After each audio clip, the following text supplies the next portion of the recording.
آج کا ٹاپک بہت اسپیشل ہے. We are entering a great month. بہت چند ایک دن رہ گئے ہیں رمضان مبارک میں انشاءاللہ انٹر ہونے کے لیے. تو آج انشاءاللہ میں چاہتا ہوں کہ میں اپنے پلانز آپ کے ساتھ شیئر کروں, آپ لوگوں کے پلانز سنوں, کچھ ڈسکشن بھی کریں. لیکن یہ کہ کچھ یاد دہانی کی باتیں, اور تو سب کو پتہ ہے رمضان از اے گریٹ منتھ اور اس کے کیا فوائد ہیں, اس کے کیا ورچوز ہیں, لیکن بہت ضروری ہے کہ ہم اس میں with the right mindset enter ہوں اور پہلے سے تیار ہوں. اس کے حوالے سے اس حوالے سے میں سوچ رہا تھا کہ دیکھیں بڑا ضروری ہے پریپریشن کرنا ایک منتھ کے حوالے سے, وہ بھی اتنے گریٹ منتھ کے حوالے سے, کیونکہ حدیث میں آتا ہے کہ پروفٹ صلی اللہ علیہ وسلم اور صحابہ تو 6 ماہ پہلے سے اس کی پریکٹس شروع کر دیتے تھے.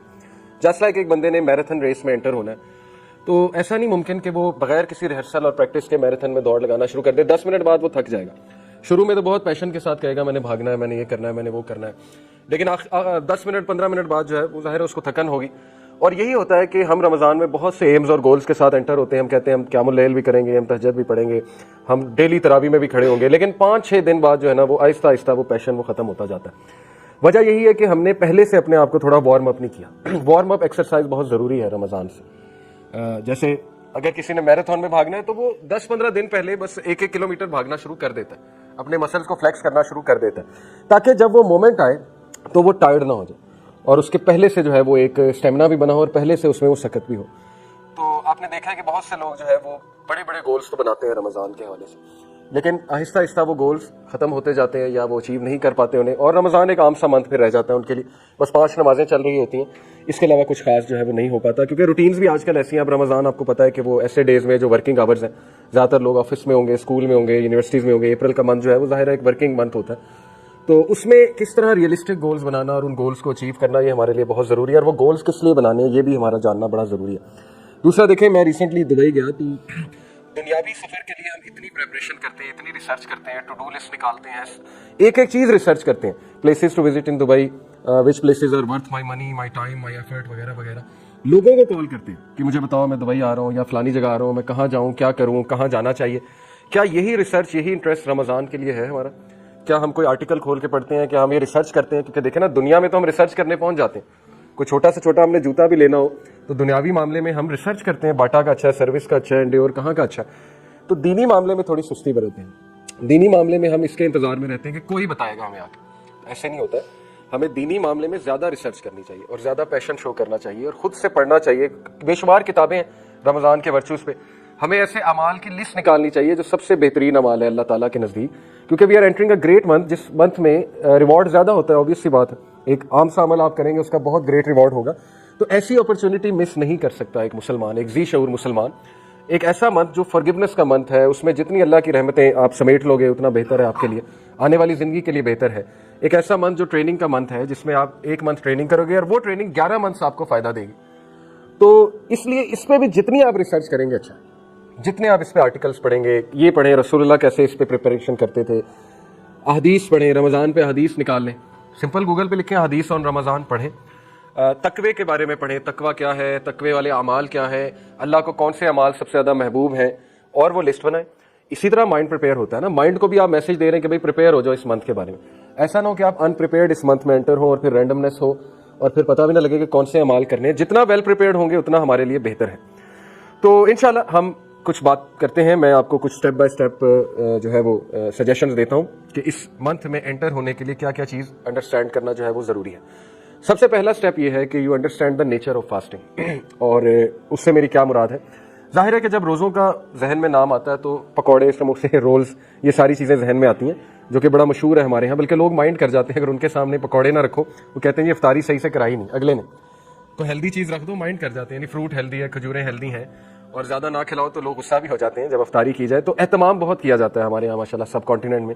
روح افزا مسٹ ہے, پکوڑے مسٹ ہیں, چکوریاں کہہ لیں وہ آئلی پروڈکٹس مسٹ ہے, پھر یہ سموسے اور رولز لوگ اسپیشل بنواتے ہیں. ٹھیک ہے, اللہ تعالیٰ کی حلال کردہ چیزیں ہیں, کھانے میں کوئی حرج نہیں ہے, منع نہیں ہے, بلکہ خوشی کا موقع ہے, افطاری خوشی سے ہی کرنی چاہیے. بٹ بات یہ ہے نا کہ سم ویئر ڈاؤن دا لائن ان چیزوں کی وجہ سے ہم اصل مقصد سے ہٹ جاتے ہیں اور اپنے اوپر بہت برڈن لے لیتے ہیں. خواتین پہ بہت برڈن ہوتا ہے, مردوں کی ڈیمانڈ بہت ہوتی ہے افطاری میں, یہ ہونا چاہیے, سحری میں بھی یہ چیزیں ہونی چاہیے. پھر ہمارے ہاں بونگ پہ اور نہاری سے سحری ہو رہی ہوتی ہے اور پراٹھوں سے, تو اس کے بعد پھر ظاہر پیاس ہی لگنی ہے, اس کے بعد نیند آنی ہے ٹکا کے. تو وہ بونگ پائے کھا کے جب آپ سو گے تو ٹکا کے سو گے, تو وہ روزے کا مقصد ہی ختم ہو گیا. اللہ تعالیٰ کا حکم تھا کہ روزے کو جتنا میکسیمم آپ جاگ کے گزار لو, جتنا اس کا وہ چیز فیل کر لو، روحانیت فیل کر لو. روحانیت اسی طرح آتی ہے، بھوک سے ہی روحانیت آتی ہے. جو بندہ زیادہ کھاتا ہے، زیادہ سوتا ہے، وہ روحانی تو کبھی نہیں ہو سکتا. یہ تو بنیادی باتیں ہیں، بنیادی اصول ہے. کم بولنا، کم کھانا، کم سونا، یہ روحانیت کی نشانی ہے. حکیم لقمان سے کسی نے پوچھا تھا کہ آپ کے ہاں اتنے لوگ آتے ہیں آپ سے مشورہ کرنے، آپ حکیم کیسے بن گئے؟ تو انہوں نے کہا کہ 6 چیزیں ہیں: کم کھاؤ، کم سو، کم گفتگو کرو، وعدہ جب کرو تو نبھاؤ، آنکھوں میں حیا پیدا کرو، جب بولو سچ بولو. یہ 6 باتیں انہوں نے بتائیں، تفسیر میں آتا ہے سورہ لقمان کی. تو حکمت کی یہ نشانی ہے، اور ایگزیکٹلی یہی 6 چیزیں رمضان ہمیں انسٹل کر رہا ہے. اگر آپ غور کریں، جب انسان روزے سے ہوتا ہے، اللہ کے نبی نے اس کو کم بولنے کا جو ہے وہ اس طرف اشارہ کیا، خصوصاً اگر بری گفتگو ہے. لڑائی ہو، انسان کہہ دے جی کہ میں روزے سے ہوں اگلے کو. اور لڑائیاں بہت ہوتی ہیں رمضان میں، لوگ فرسٹریٹڈ ہوتے ہیں، جاب ہولڈرز اسپیشلی بائک پہ نکلے ہوتے ہیں، گاڑیوں پہ نکلے ہوتے ہیں، ظاہر ہے گرمی بھی ہوتی ہے، تو لوگ جو ہے وہ جھڑپ کر لیتے ہیں. لوگ فروٹ والوں سے لڑنے لگ جاتے ہیں، لوگ مختلف جگہ جا کر جو ہے وہ اپنا ٹیمپر لوز کر دیتے ہیں.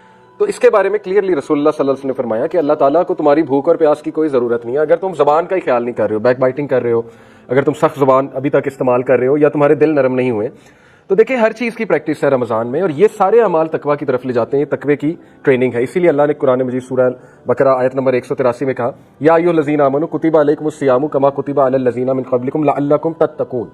اے لوگوں جو ایمان لائے ہو، رمضان ہم نے تم پر روزے ہم نے تم پر فرض کیے ہیں جیسے پچھلی قوموں پر فرض کیے تھے. لعلکم تتقون، تاکہ تم متقون بن جاؤ، تقوی والے بن جاؤ، پرہیزگار بن جاؤ. یہ ٹریننگ ہے پرہیزگاری کی. لیکن وہ پرہیزگاری کیسے اچیو ہوگی، یہ ایک سوالیہ نشان ہے، اور اسی کے بارے میں ریسرچ کرنی چاہیے ہمیں کہ پرہیزگاری کا کیا وہ میکانزم ہے جو رمضان ہمیں دیتا ہے. تو اس میں یہی ہے: کم سونا، کم کھانا، کم بولنا، اپنے معاملات کو درست کرنا، اور اللہ سبحانہ و تعالیٰ کی عبادت میں آگے بڑھنا. یہ سارے تقوی کے اعمال ہیں. تو اس کے علاوہ بہت سی حدیث میں آپ کے سامنے رکھتا ہوں رمضان کے ورچوز کے اوپر. اور یہ بات بھی یاد رکھیں کہ رمضان جو ہے یہ جوائے کا منتھ ہے مسلمان کے لیے، ہیپینس کا منتھ، خوشی کا منتھ. اس میں خوش رہنا چاہیے انسان کو. اور اس میں حدیث بھی ہے صحیح البخاری کی، رسول اللہ صلی اللہ علیہ وسلم نے فرمایا: the fasting person has 2 kinds of happiness. روزے رکھنے والا جو ہے اس کے لیے 2 خوشیاں ہیں. ایک happiness when he breaks his fast, وہ فطری ہیپینس ہے. خوشی کس بات کی ہوتی ہے کہ اللہ نے میرا روزہ قبول کیا انشاءاللہ، جب ہم دعا پڑھتے ہیں ظاہر ہے روزے افطاری کی. دوسرا خوشی یہ کہ جب انسان کی رگیں تر ہوتی ہیں، جب انسان جو ہے اس کی پیاس بجھتی ہے، انسان کھانا کھاتا ہے، اللہ کی نعمت کا شکر کرتا ہے، اور مزید اپریشیٹ کرتا ہے کہ مجھے اللہ نے کتنی نعمتیں دی ہیں، کھانے کو دیا ہے. اور یہ ایک فطری بات ہے کہ جب انسان ایک چیز سے دور رہتا ہے اور پھر اس کا استعمال کرتا ہے تو اس میں گریٹیٹیوڈ بھی آتا ہے. اور سائنٹیفکلی اسپیکنگ گریٹیٹیوڈ ہمیں ہیپینس کی طرف لے جاتا ہے. شکر گزاری ہمارے برین کے کچھ ایسے سینٹر سے جڑا ہوا ہے کہ وہاں سے ظاہر ہے کچھ کیمیکلز ریلیز ہوتے ہیں، سیروٹونن جیسے ہیپینس کا کیمیکل ہے. یہ ہیپینس کے کیمیکلز ہیں جو گریٹیٹیوڈ والے رویے سے ایکسکریٹ ہوتے ہیں، آپ کہہ لیں نکلتے ہیں. تو شکر گزاری ہمیں سکھاتا ہے رمضان. ایک تو یہ. دوسرا happiness when he meets his lord. دوسری خوشی ہوگی جب وہ اپنے رب سے ملاقات کرے گا، کیونکہ اللہ تعالیٰ جو ہے وہ روزے داروں کی خاص جو ہے وہ ظاہر ہے ان کو ٹریٹ کریں گے قیامت والے دن. بلکہ حدیث میں آتا ہے کہ ایک خاص دروازہ جنت کا وہ روزے داروں کے لیے، وہاں سے روزے دار گزریں گے. تو اس قدر یہ امپورٹنٹ منتھ ہے کہ اس کی حوالے سے رسول اللہ صلی اللہ علیہ وسلم 6 ماہ پہلے سے ٹریننگ شروع کر دیتے تھے. اور ٹریننگ سے کیا مراد ہے؟ دیکھیں، ہم نے رمضان میں اگر ایک گول بنایا کہ ہم نے عبادات زیادہ کرنی ہے، تو اس کے لیے آپ کو ابھی سے عبادات بڑھانی پڑیں گی. اس سے کیا مراد ہے؟ اگر آپ نماز آپ کی 5 منٹ کی ہے یا 6 منٹ کی ہے، 4 فرض نماز، تو آپ اس کو 10 منٹ پہ لے جائیں اسٹیمنا بڑھانے کے لیے. اگر آپ صرف ابھی سنتیں نہیں پڑھ رہے ہیں، صرف فرائض پڑھ رہے ہیں، جو کہ بہت سے ہم لوگوں کی عادت بن چکی ہے، تو آپ 12 سنت کو واپس لے کر آئیں ابھی سے. کیونکہ پروفیٹ صلی اللہ علیہ وسلم نے کہا کہ جو شخص دن میں 12 سنتیں ادا کرتا ہے، فجر کی 2، ظہر کی 4 اور 2 8 ہو گئی، مغرب کی 2 10 ہو گئی، اور عشاء کی 2. یہ حدیث صحیح حدیث سے ثابت ہے. وہ جو عشاء کی 17 رکعات ہیں وہ ظاہر ہے ضعیف روایات ہیں، وہ ثابت نہیں ہے. تو یہ 12 سنتیں ثابت ہیں صحیح حدیث سے. تو جو یہ 12 سنتیں ادا کرتا ہے، اللہ کے نبی نے کہا کہ جنت میں اس کے لیے خاص محل بنایا جاتا ہے. تو ابھی سے اس کی پریکٹس شروع کر دینی چاہیے. ابھی سے 12 سنتیں آپ پڑھنا شروع کر دیں تاکہ رمضان میں پڑھنا مزید آسان ہو.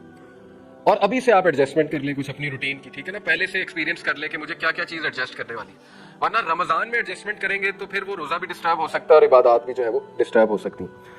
اسی طرح مثال کے طور پہ آپ کہتے ہیں میں قرآن زیادہ سے زیادہ پڑھوں گا رمضان میں، تو آپ ابھی سے وہ عادت ڈالیں. آپ اپنی سنتیں جو ہیں ان میں سورہ اخلاص کی جگہ اور سورج پڑھیں جو بھی آپ کو آتی ہیں. ہم زیادہ تر سورہ اخلاص پڑھتے ہیں، ہماری عادت ہے. تو آپ مختلف سورج پڑھنا شروع کریں 30ویں پارے کی. اس سے کیا ہوگا؟ آپ کی نماز میں ایک آپ کو خشیت بھی فیل ہوگی، ٹھیک ہے نا. آپ زیادہ صورتیں پڑھیں گے، آپ کی توجہ بھی نماز کی طرف آئے گی، ایک فطری بات ہے. تو ابھی سے وہ پریکٹس شروع کر دیں. اسی طرح آج سے ہی قرآن مجید کو ٹارگٹ بنائیں کہ میں اس کی تلاوت زیادہ سے زیادہ کروں، تاکہ جب منتھ آف رمضان آئے تو میرے لیے کوئی ایک دم سے نئی چیز نہ ہو، پہلے سے اسٹیمنا بلڈ ہوا ہوا ہے. پہلے سے تھوڑی ایکسرسائز کی ہوئی ہے تو اس میں مزید دل نرم ہو جاتا ہے، کیونکہ رمضان سے زیادہ فیوریبل ماحول کوئی بھی نہیں ہے. رمضان has come، یہ صحیح حدیث ہے مسند احمد کی. A blessed month in which Allah Almighty has obligated you to fast. In it the gates of heaven are open. جنت کے دروازے کھول دیے جاتے ہیں، رحمت کے دروازے، جنت کے دروازے، دل نرم ہو جاتے ہیں، فیوریبل انوائرمنٹ ہے to change. And in it the gates of hellfire are closed، جہنم کے دروازے بند کر دیے جاتے ہیں. And in it the devils are chained، اور جو شیاطین ہے، شریر شیاطین ہے، وہ چین کر دیے جاتے ہیں جنہوں نے تباہی مچائی ہوتی ہے. And in it is a night that is better than 1,000 months، اور اس میں ایک رات ہے جو 1000 مہینوں سے بہتر ہے. thus whoever is deprived of its good is truly deprived، لہذا جو بھی اس سے فائدہ نہ اٹھا سکا وہ واقعی ایک بدبخت انسان ہے، ٹرولی ڈپرائیوڈ انسان ہے، وہ بہت زیادہ ڈیپریویشن ہے اس کی زندگی میں. تو اس لیے ابھی سے ایسے گریٹ منتھ کی محنت ہمیں شروع کرنی چاہیے. اگر آپ نے پلان بنایا ہے کہ میں نے کچھ دعائیں یاد کرنی ہیں تو آپ ابھی سے وہ دعائیں یاد کرنا شروع کر دیں تاکہ رمضان میں ان دعاؤں کو آپ پڑھیں. جیسے آپ نے ایک ٹاپک سلیکٹ کیا جی تقوی کی دعائیں، میرے اندر اس کی کمی ہے، تو تقوی کی دعائیں نکالیں، رسول اللہ کی سکھائی ان کو لسٹ ڈاؤن کریں اور ان کو یاد کرنا شروع کریں. آج سے یاد کرنا شروع کریں، ٹائم نکال کے. آپ کو ایک ٹاسک بھی مل جائے گا، فضولیات سے بھی ہٹ جائیں گے ہم، فضول ایکٹیویٹیز سے، اور انشاءاللہ تقوی بھی بلڈ ہوگا. اسی طرح آپ کہتے ہیں کہ میں شکر گزاری کی دعائیں دیکھنا چاہتا ہوں یا اللہ کی حمد و ثنا کے الفاظ یاد کرنا چاہتا ہوں. دعا میں جتنے اللہ کی حمد و ثنا ہے اتنی وہ دعا مضبوط ہے. ہم تو سمپل یہ کہتے ہیں نا الحمدللہ والصلاۃ والسلام علی رسول اللہ، یہ ٹھیک ہے، لیکن اگر آپ اسلاف کی دعائیں دیکھیں تو وہ اللہ کی بہت بہت بہت حمد بیان کرتے ہیں. الحمدللہ رب العالمین، اللہم انت السلام منک السلام، تبارک یا ذا الجلال والاکرام، سبحان اللہ و بحمدہ عدد خلقی و رضا نفسی و زنۃ عرشی مداد کلماتہ. تو بہت لمبی چوڑی حمد اللہ سبحانہ و تعالیٰ کی حدیث میں بیان ہوئی ہے، اذکار میں آتی ہے صبح اور شام کے، وہ یاد کریں. جتنا آپ اللہ کی حمد و ثنا بیان کریں گے اپنی دعا میں اتنا دعا مضبوط ہے اور اللہ بھی راضی ہوں گے، اللہ خوش ہوں گے. اللہ کو اپنی جو حمد و ثنا ہے بہت پسند ہے. پھر ایسے اذکار نکالیں جن کی بہت زیادہ اہمیت ہے، یہ سرچ کریں. وہ کیا ہے؟ ایک حدیث میں آتا ہے کہ سبحان اللہ، الحمدللہ اور لا الہ الا اللہ، یہ اللہ کے عرش کے گرد چکر لگاتے ہیں، یہ جو ورد ہے. اور جب آپ یہ ورد کرتے ہیں، کانٹیکسٹ بتا رہا ہوں حدیث کا، تو ظاہر ہے کہ یہ آپ کا ورد بھی اوپر جاتا ہے اور وہ بھی اللہ کے ارد گرد، عرش کے ارد گرد چکر لگاتا ہے. تو یہ اتنا پاورفل ورد ہے اور کچھ بھی نہیں ہے. اس سے نہ آپ کی کوئی میٹنگ رکی، نہ ڈرائیونگ رکی، کچھ بھی نہیں رکا. ڈرائیونگ کرتے کرتے سبحان اللہ، الحمدللہ، لا الہ الا اللہ حدیث کے مطابق. پھر درود ابراہیمی کی کتنی زیادہ فضیلت ہے. پھر ظاہر ہے استغفر اللہ توبو الیہ کی کتنی فضیلت ہے. جو کوئی اللہ کا استغفار کرتا ہے اللہ اسے ہر مشکل سے نکال لیتا ہے، اللہ اس کا رزق بڑھاتا ہے. استغفار کے کتنے فائدے ہیں. تو ابھی سے اپنے